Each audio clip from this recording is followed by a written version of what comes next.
myself, Megan, and we are going to be talking about some interesting situations that we've come across, some client cases, really getting down to business. So, how are you, Lauren? I am doing wonderful. I am so excited that it is finally the warmer weather time of the year. I think it is great to be able to go outside and exercise, and I've been on my workout stuff, so I'm trying to get my summer body together right now.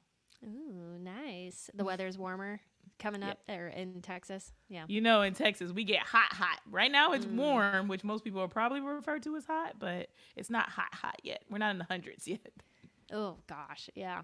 I am in Georgia, North Georgia. So it's been getting muggy here. We get real muggy. Does that happen in Dallas or is it more dry hot? The humidity comes occasionally, but in general, we're more of a dry heat. Oh, yeah. We're getting the humidity here in May, but looking forward to the summer as well. Well, let's go ahead and jump on into some of our topics today. I think one of the first things we wanted to talk about is payments coming up, right? You were reading an interesting article lately or recently about student loan payments. Yeah, so we're always looking for what is the latest and greatest news, trying to stay on top of things, and even just it was just a general search about student loans to see if there was anything new and exciting versus what we had been talking about. And the article was all about the idea that payments are beginning for real this time. That there's many indications that there will not be another extension. As per like the Biden administration. So I just thought it was interesting that they're like, for real, for real. No, no, no, for real. Because we all know how many times they've said for real. And I think some people are actually going to need to go to therapy when they finally Oh do my pick up. gosh. But Trust issues, right? yes.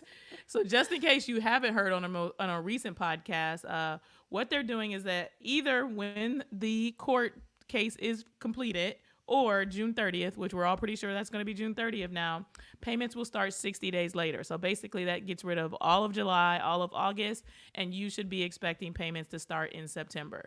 So if you are not ready, you really, really, really this time should get ready. Uh, Megan and I don't know for sure that they're going to start, but I am confident that they're not making this up and that they actually do plan to start them at some point. I know a lot of people, when I talk about student loans, they're like, girl, they're going to forgive them all. Like, they're definitely Right. not ever starting this back up again. I will never have to make another payment. They've decided that in their mind, but I don't want Mm-hmm. you to be disappointed if payments begin in September.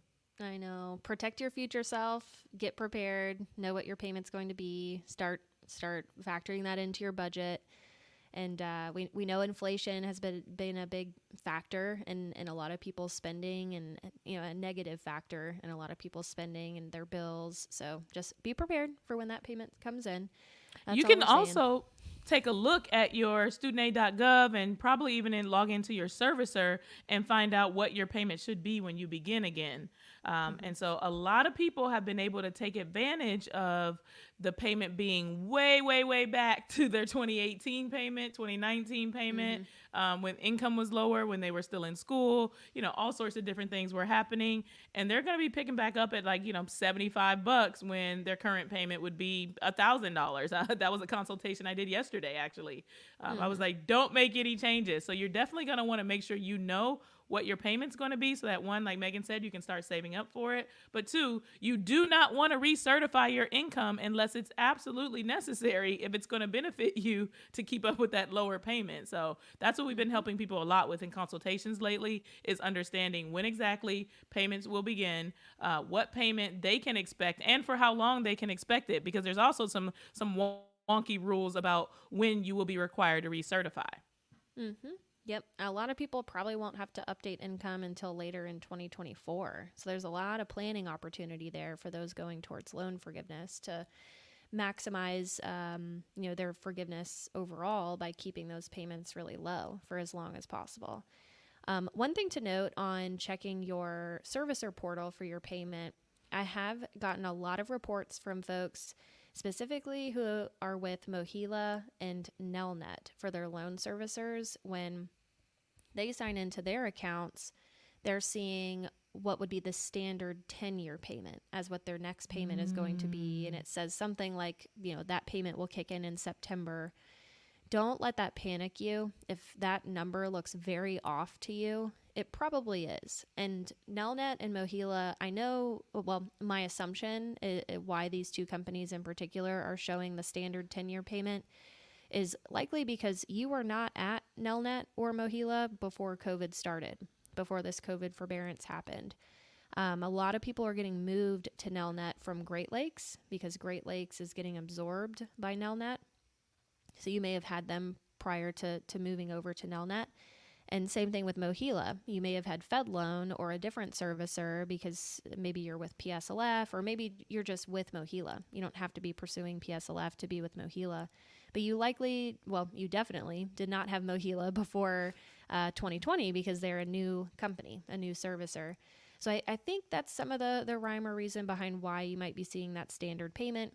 It's likely because you just didn't have them before payments were shut off. That's not to say that you won't have that payment that you had prior to payments shutting off, but it's just not reflecting it currently right now. Probably because they don't have to be showing it right now. Payments are not kicking in within 60 days at this point. So I think it'll start to make more sense the closer we get to August. And I think your account will start to make more sense and the payment in your portal will start to make more sense. But just a note of caution, don't panic if you log in and see a really ugly number. It's probably not accurate. That's probably just their placeholder until they update their systems. That makes so much sense too. Like you said, that the people who had to get changed over, it's like, hey, we just threw you to this default thing, and they're working behind the scenes because they do actually have to give you the payment that was your 2018 2019 payment, and not the standard, if you will. And they've also been very clear about when people will have to recertify, and this actually ties into a story that I'm going to tell later. But as a little bit of a spoiler alert, you can call in. If you see that standard, this may just be something extra that you do when, like I said, to Megan's point, it's hundreds of people, or it was probably thousands of people because we're seeing it on a regular basis with our consults. They're going to have to update it. So you can do nothing. And, right before payments, assuming that it's still looking like this, you're like, oh my God, then you need to do something. But it probably makes more sense to just wait it out because we know that a lot of changes are happening in the short term. Yep. And I think that brings us to our next topic point today about how it is pretty clear that the Department of Ed is making some changes to your text files, the TXT files that you can download from your studentaid.gov account. Those are the raw numbers and data that we use for our planning. We run it through our software to figure out an estimated how many months of repayment you've been in, how many months you've been in forbearance, what the interest rates are, what types of loans you had. It gives us a lot of detail, but it's very clear that the Department of Ed is making some changes to these files or kind of scrubbing them, if you will, right? Is that what you're seeing too? Yeah, lots of different changes that are going on with the TXT file. And I always like to think of the TXT file as like your credit report. But we also know that if you've done any real analysis of your credit report, that they can be wrong. So while this is an area that you should be depending on to get the accurate information related to your student loan history and what payment plans, and like you said, it's been the best place for us to be able to do our consultations. We've been seeing a lot of weird things. One of the things I've been seeing recently is 1/1, so January 1st of 2020 as the period of forbearance that has started. In general, what we've been seeing is 3/13 because that's the official start of COVID forbearance. So yet another thing that's like, this doesn't make any sense. And the first time you see it, you're like, oh, maybe it was just this person. Maybe they chose forbearance. But you start seeing it 2 or 3 different times. You're like, oh, okay, this is kind of a theme. And they're sure that they didn't make any payments during COVID or they didn't choose forbearance. There's also, though, some good things that are happening. You've seen the portals related to studentaid.gov looking better. And all of this is what they're saying is that they're trying to create a payment tracker. So the idea is that once all this stuff gets straightened out and, why all this stuff is crazy stuff is happening to the TXT file is that they're going to say, presto changeo, here's the new starting line. Here's everyone's new payment count based on all these things that we forgive and all these leniencies that we created as per the COVID forbearance. Now we have a clear starting line. You have clear instructions on what you need to do. And also we have this cool payment tracker. So they said that we should expect that in 2024. And I am super excited for it because what they had but pre-COVID was just not a payment tracker. And it was really confusing for people. Yeah. It's not transparent at all. Yeah, I know. We are, everybody at the student loan planner team, I think we are pumped for this tracker. And we were super excited about this too when the PSLF tracker came about with, started at FedLoan, then moved over to MOHELA, because it's just a way more transparent way of knowing where you stand when it comes to your forgiveness timeline. Because right now, we can make some educated assumptions based on when you graduated and what your text file says your payment history was, but it would be nice to see it like on a dashboard. It makes sense that you'd be able to see this within your dashboard, right? Because they're tracking it. We know that when you get income-driven repayment forgiveness, like the 20 or 25-year forgiveness, it's automatic. They're supposed to automatically shut off your payments once you've hit the 20 or 25 years of equivalent payments. And so if they're tracking it, it would make a lot of sense for them to show us that they're tracking it. And that way we could check for accuracy. So that is something that we're waiting for. They're saying that this is going to be, well, originally they said it was going to be available in summer of 2023. And now they're saying it's going to be available in early 2024. So that's okay, as long as it's coming. I think that's a good thing. And that tracker is really important too, because this account adjustment that's going on right now, the IDR waiver, it's been said on studentaid.gov that if you are someone who's already made the equivalent of 20 or 25 years of payments, or been either in repayment or had extended forbearances or qualifying periods towards that timeline, if you've already surpassed the 20 or 25 years, then you should be getting your loans forgiven by August before payments restart.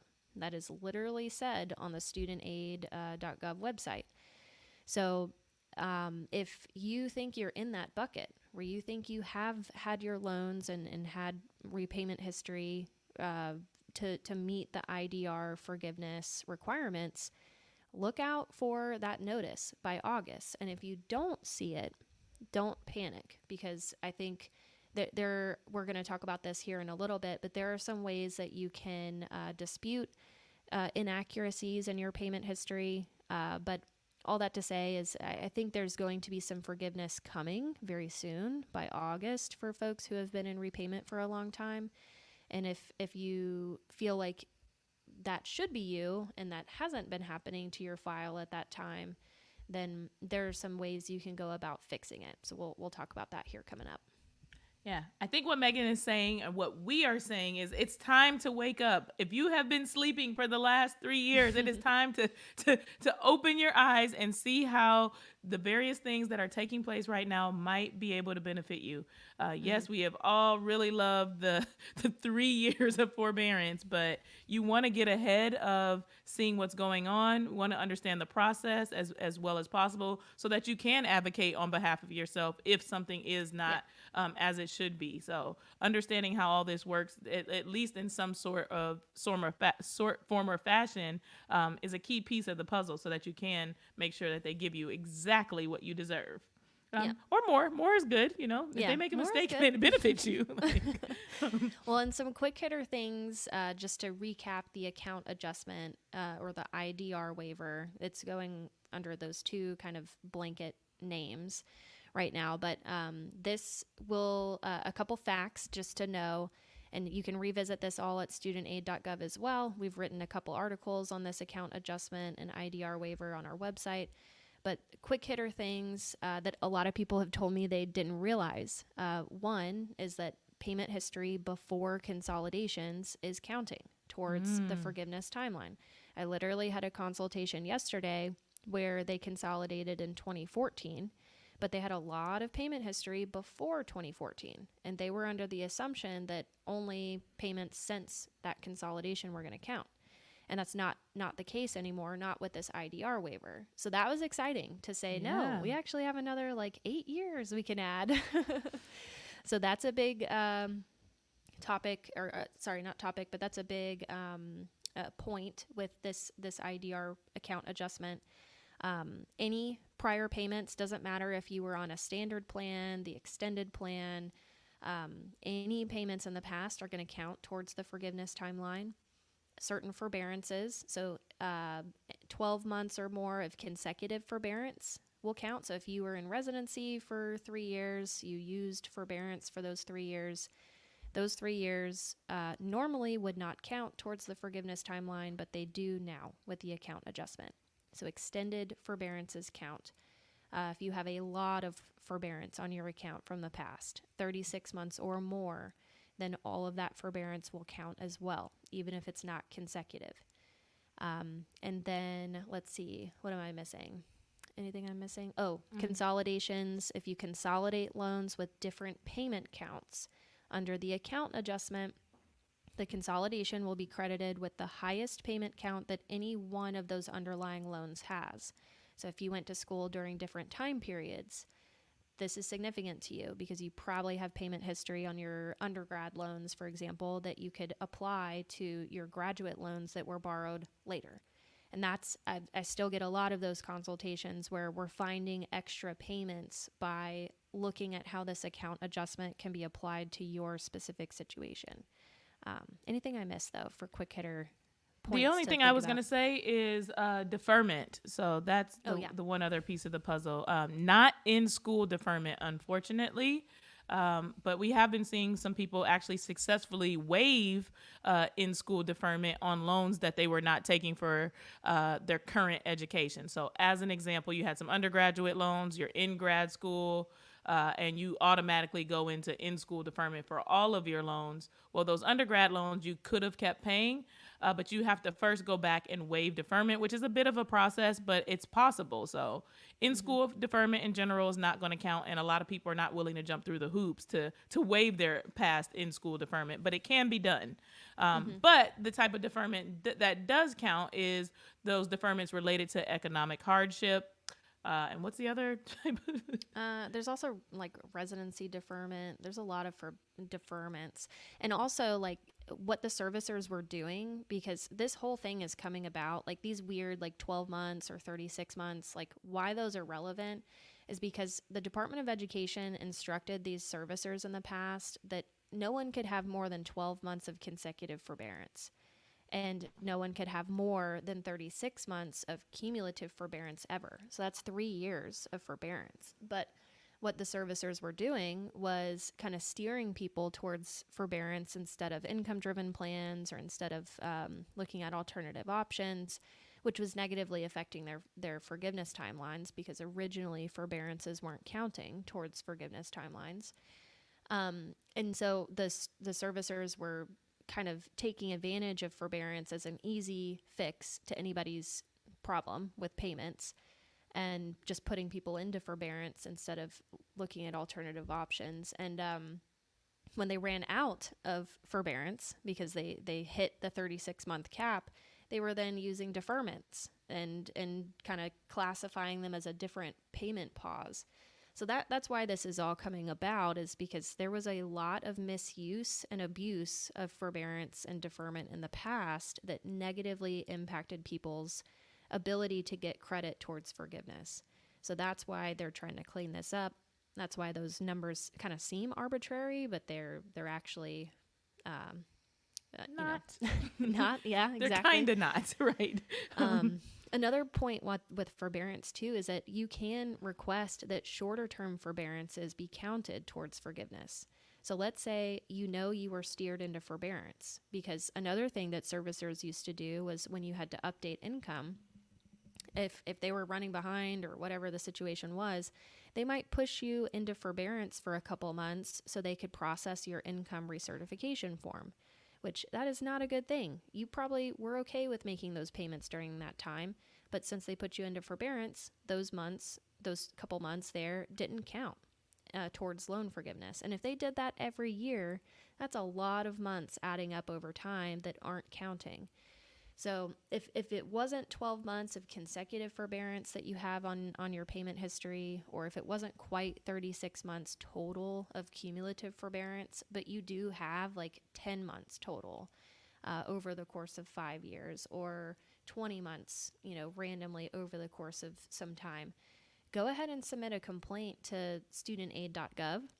There's an FSA complaint process on the website that you can submit a complaint and just explain that you would have and could have been paying payments during that time, and your servicer put you into forbearance, so you would like to request that those time periods count. That is worth it, for especially for someone who's really close to loan forgiveness. If they turn around and count those months, that can get you a lot closer to your to you being done with loans. 100%. And to your point, like you said, it's 36 months in aggregate. And so if you've got 24 months in aggregate, like you said, that off and on over the course of years, it's highly likely that every time your recertification came up, they threw you into forbearance. Every time you called and asked a question, they threw you into forbearance. And we actually had a lawyer client reach out to us at one point, because sharing is caring. So if there's things that are working for you all out there, please do share with us, because that helps us help other people.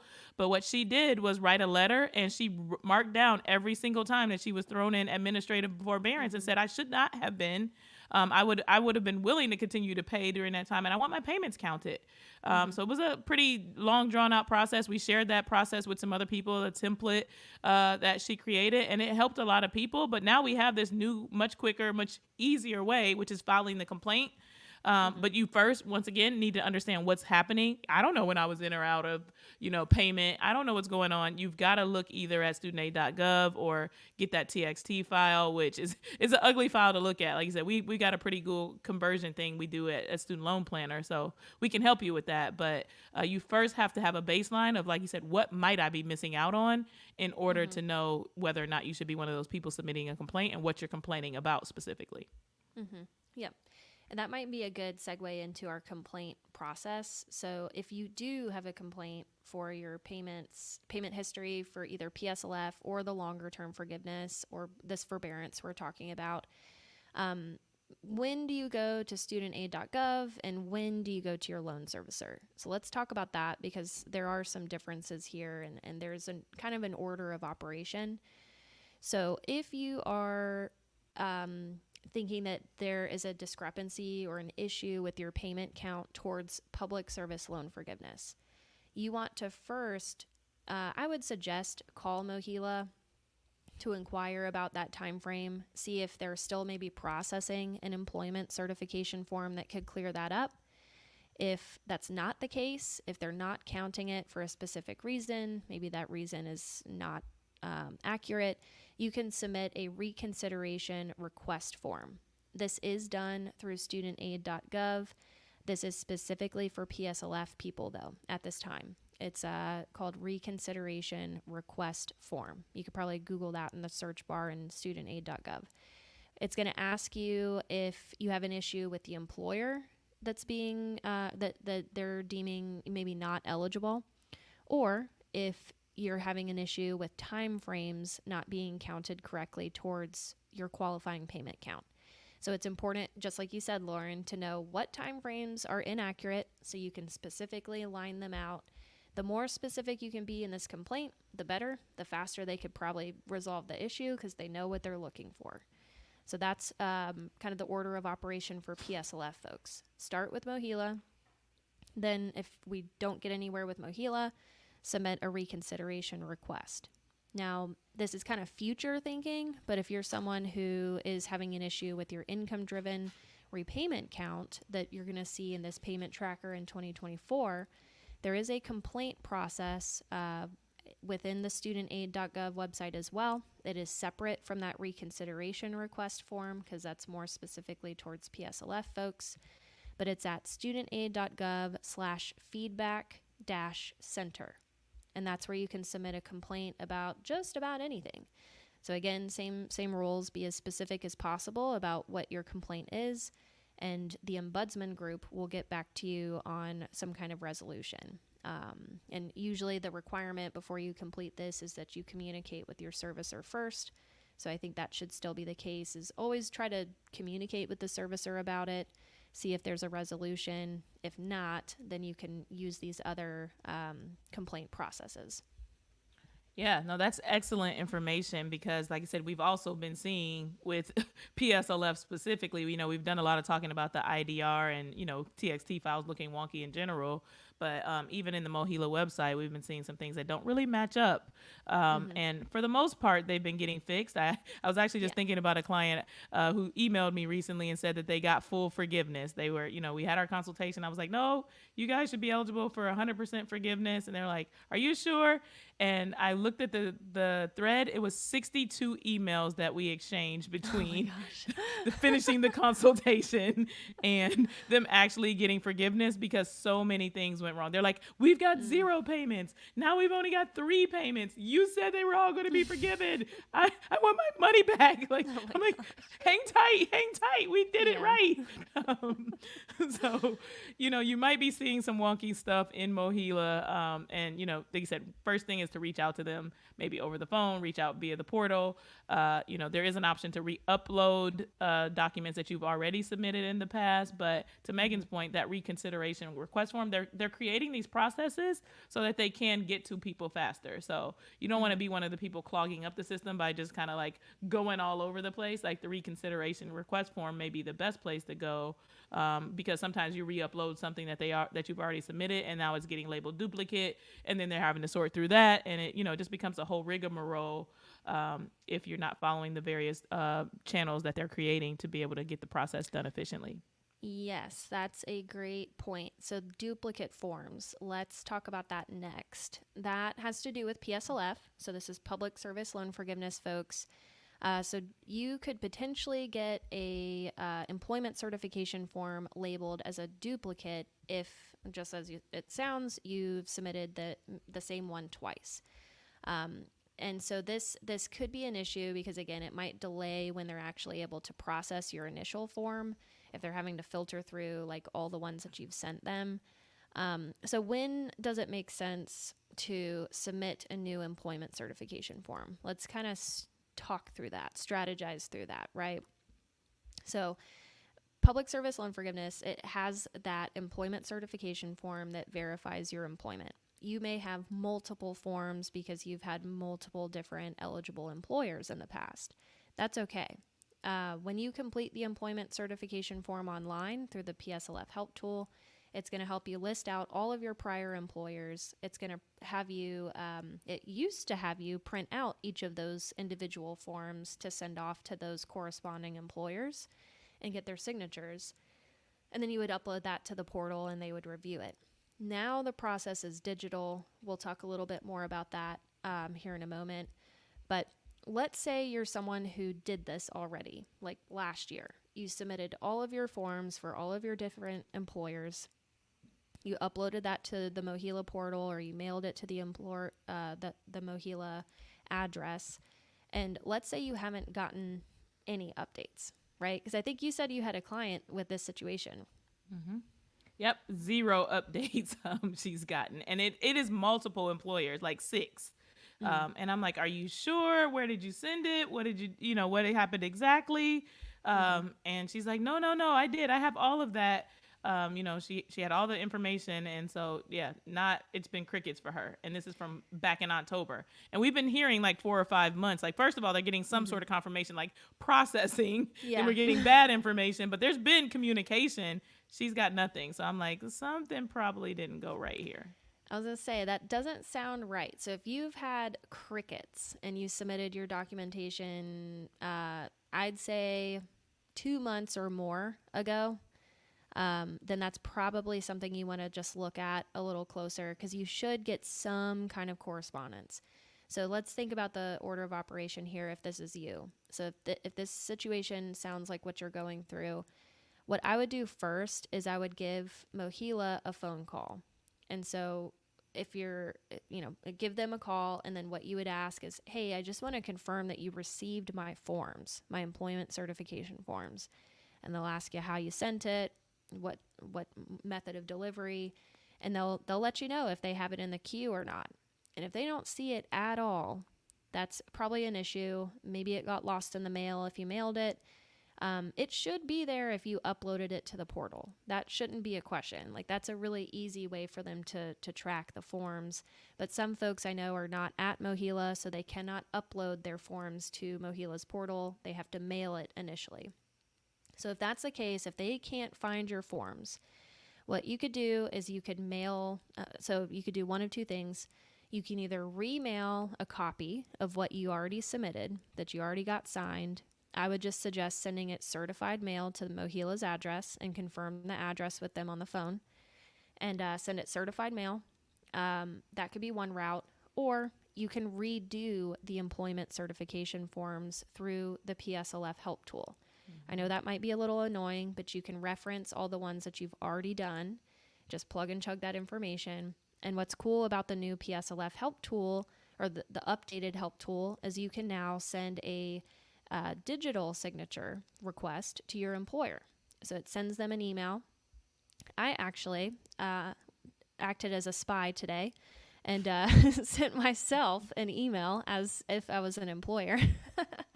So I put my own email in as the employer to see what would happen, to see what the employer would see when they get an employment certification form sent to them for signature.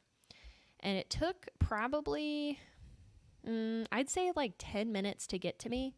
So it wasn't instant, which not totally surprising. It didn't go to spam though. It went straight to my inbox, and it comes from Federal Student Aid.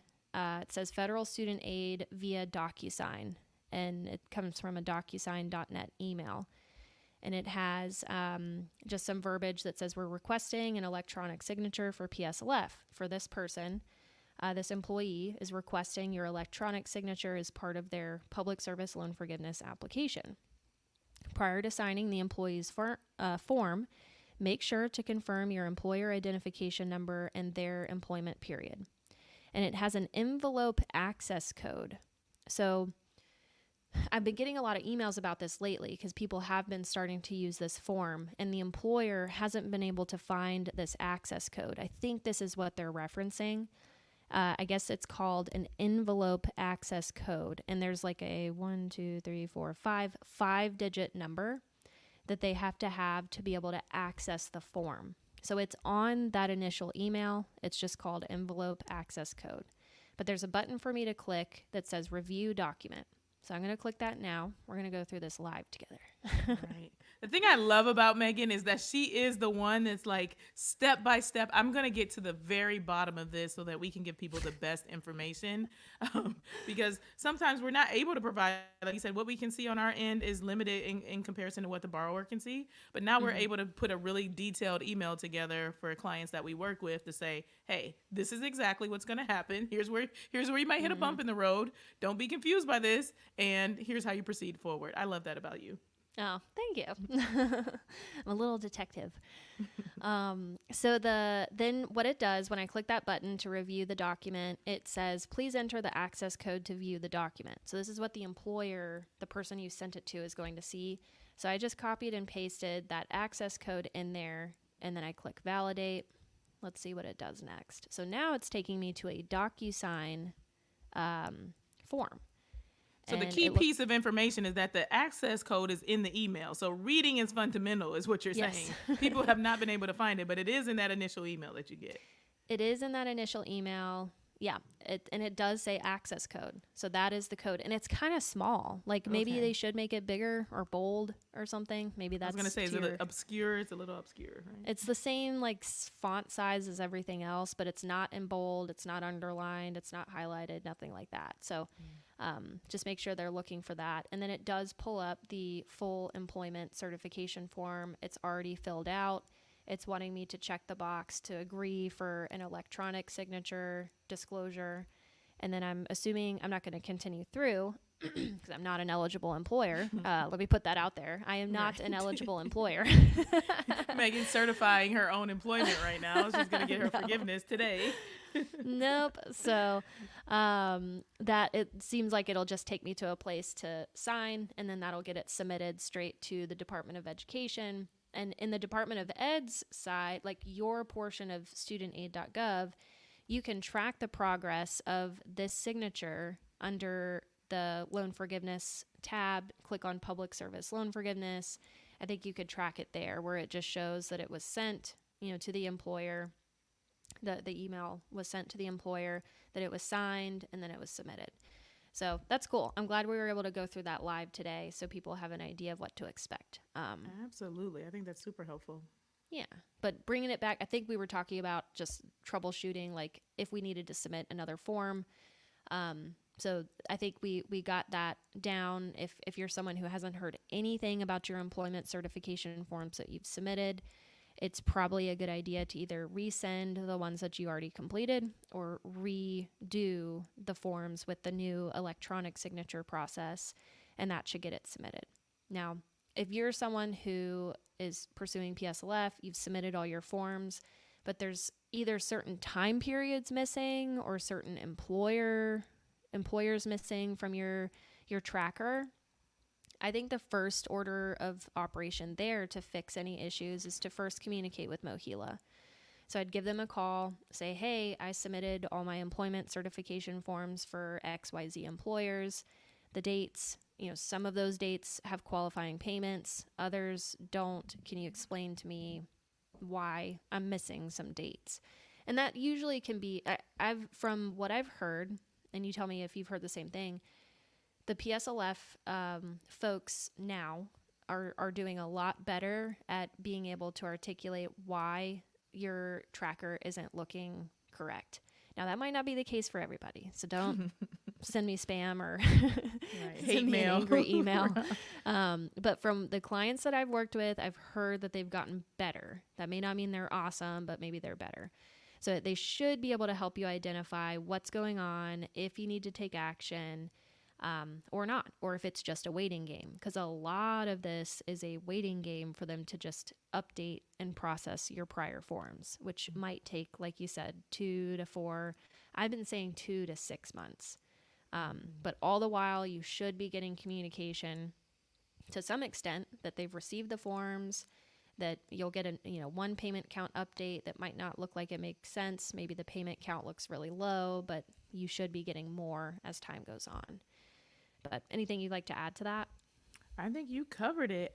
You said, hopefully, if you're a PSLF person out there, this is giving you some solace, because I know people are losing sleep. Like you said, I mentioned the client that I exchanged 62 emails with, and you can imagine it's super duper stressful for people. You're like, there's a lot riding on this. I've put in my time. I either am eligible for full forgiveness, or I think that I'm getting really close, and I don't want to make 50 more payments that I didn't mean to make, or 20 more payments, or even 5 more payments that are unnecessary. I just want to know where I am, so that I can be done with this. And so, if you think you have 100 payments and you get a document that says you have 5, it freaks you out. Reasonably so. Understandably, yes, for sure. Yeah. So definitely not trying to shame the folks that have been getting panicky about their payment counts. We can absolutely understand, but we just want to reinforce that trust the process. You will be getting a lot of communication. If you haven't, we talked about how to fix that. So hopefully this helps some folks out there with any problems with the PSLF payment count. And then, of course, if there are legitimate problems where they're not counting periods that they should be, you can go through that complaint process that we talked about with the reconsideration request form. So yeah, I think that with that, as you mentioned the word panicky, I was thinking about kind of the last kind of point that we said we were going to talk about, and it's who are the other people that are really panicky right now? Parent Plus people, because they're worried about the double consolidation loophole closing, the window closing, and the opportunity. There's a lot of change happening in the student loan system right now among the federal government. It seems like most of it is, actually, it doesn't seem, all of it, let me say that over. There's a lot of change happening in the federal system right now as it pertains to student loans, and all of it has been really, really lenient or, in favor of borrowers. So, a lot of times we get consultations where people are like, what if they pull the rug from underneath me? What if this goes, poorly? What if, how are they going to screw me over is the sentiment that's been had. But everything that's happened during COVID has been really, really helpful for borrowers. But one thing they don't seem to be even in the least bit aware of is this double consolidation loophole that exists right now.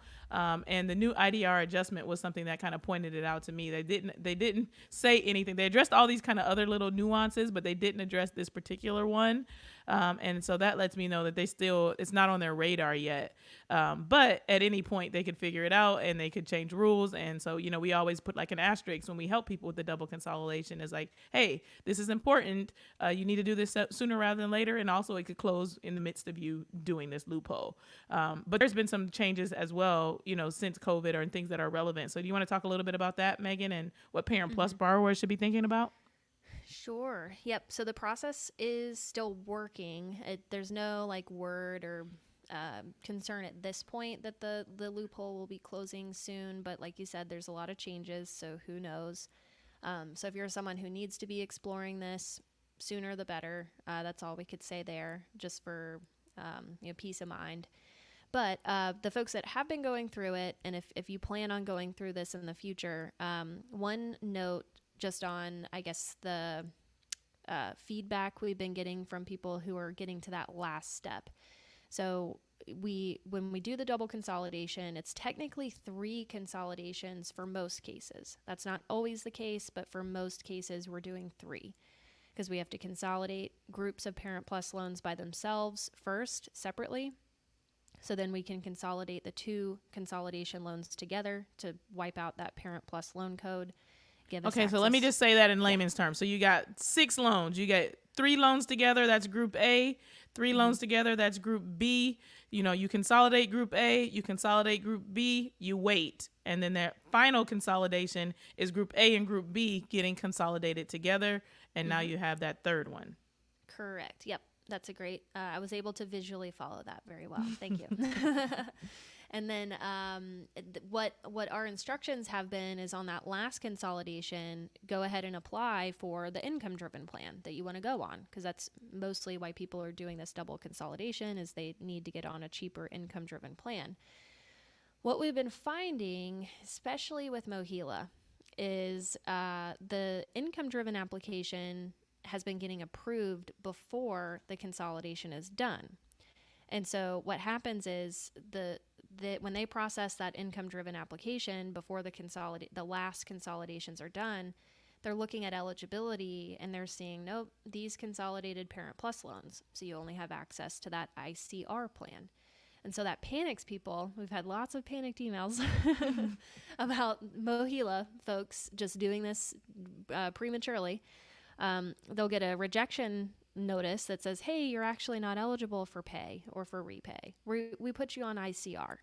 And then, that of course is really scary because it seems like the process failed.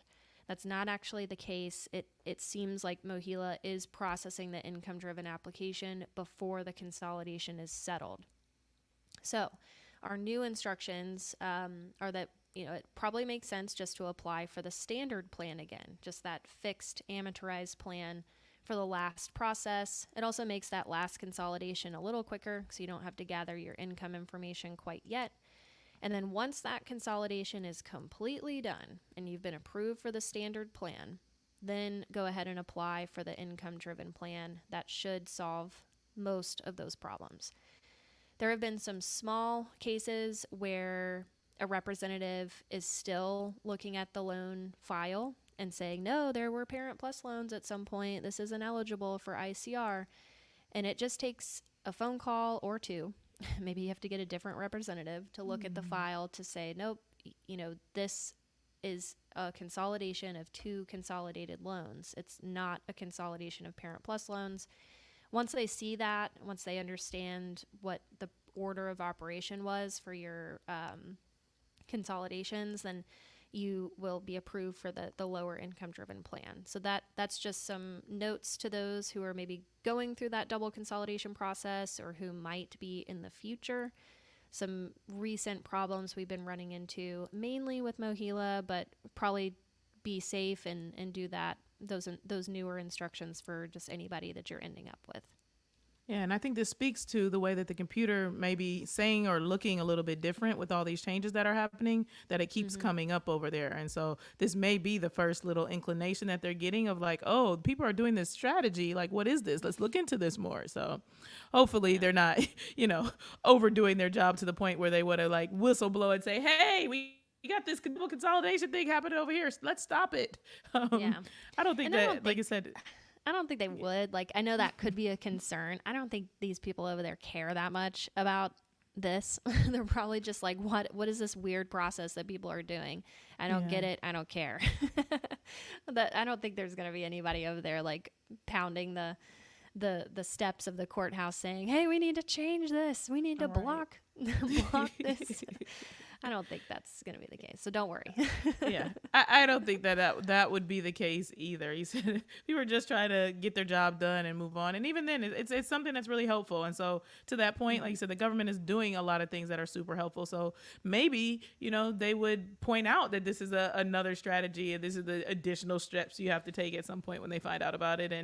Or maybe they'll just get rid of all the stinky rules related to Parent Plus loans in the first place. I know. Yeah. That's so then there's no double consolidation necessary. Like that's what they really need to do. So yeah, man. Then what am I going to be a specialist in? That's my micro specialty. Oh my know. Goodness. I'm just kidding. I gotta find you something else, Megan. I don't know. Just kidding. I'm sure there will be something else I could nerd out on. Yeah. Well, this has been a wonderful episode. I really love podcasting with you because it's just a conversation of all the things that are coming up. And I mean, gosh, you're so intelligent about everything that is happening in the student loan world that I think we do a good job of like breaking this down for clients, helping them better understand what needs to happen. And yeah, these mailbags are the best ones, I think. I think they're really fun. And you've been flattering me this whole podcast. Thanks, Lauren. You're the best. I love doing podcasts with you. Thanks for joining, and thanks everybody for listening in. Shoot us an email if you have any interesting situations happening or anything that you think could be helpful for us to share on the podcast in the future. And we'll catch you in the next one. Have a great day. So don't be afraid to take action and get your student loan plan in place because payments really will be beginning soon. So have a good day, everybody.